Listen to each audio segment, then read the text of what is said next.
Afternoon wake-up call. So today we're just going to be doing some dynamic things, kind of working on a little bit of dynamic flexibility. Okay, so we're going to start with working on our hips. As you know, the hips get really tight from sitting a lot, and when your hip flexors get tight, this is kind of how it affects your posture. Sometimes you get where your hips tilt forward, and then sometimes you get it when your hips tilt back. So when you look on this and you get into a more neutral position, it's going to be better posture. So we're going to start. If you need to hold on to something, you might need to with this one. We're just going to do crescent circles. Okay, so we're going to stay on the same side, and you're just going to, as wide as you can go. Now this is my bad hip, my arthritic hip, so I can get about this far.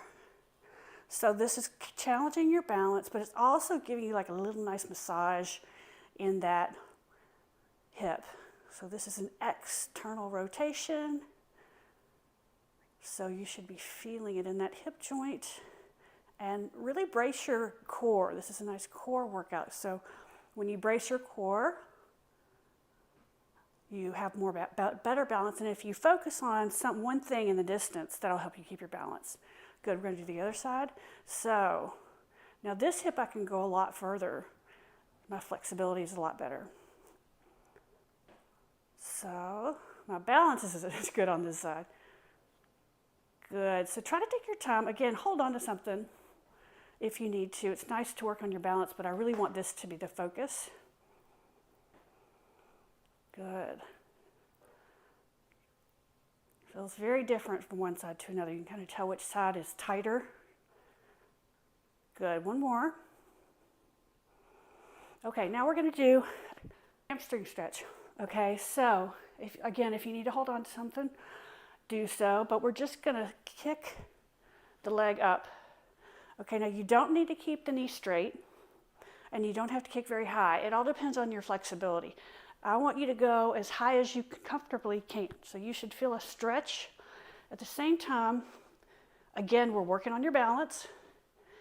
And so this is kind of like doing a dynamic stretch. Like a static stretch would be like this, right?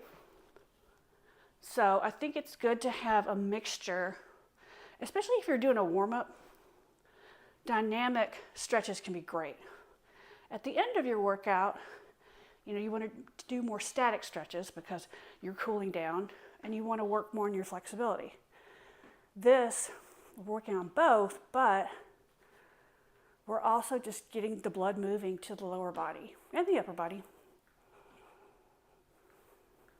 So it'll feel different each side. This side, because I'm right-handed, have more flexibility. Good, do two more. Good. All right, we're just going to do one more. This is going to be short today. So with this one, we're going to combine a dynamic stretch with kind of a static stretch, but we're just going to keep it moving. So you're going to come up on your toe, reach really, really high, squeeze the calf, come down into a hamstring. So stretch. So we're just kind of keeping it moving. So you're kind of squeezing that calf, getting a little blood flow to that. And then if you want, you can kind of squeeze that hip flexor forward so you can get a hip flexor stretch.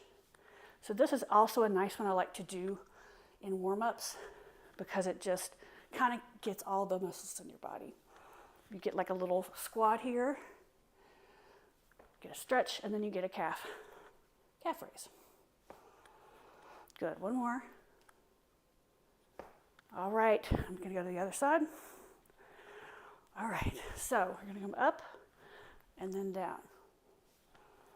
Good.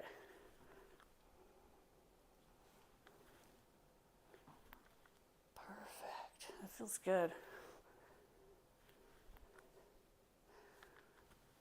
Good. I'm stretching up, up, up. As high as you can.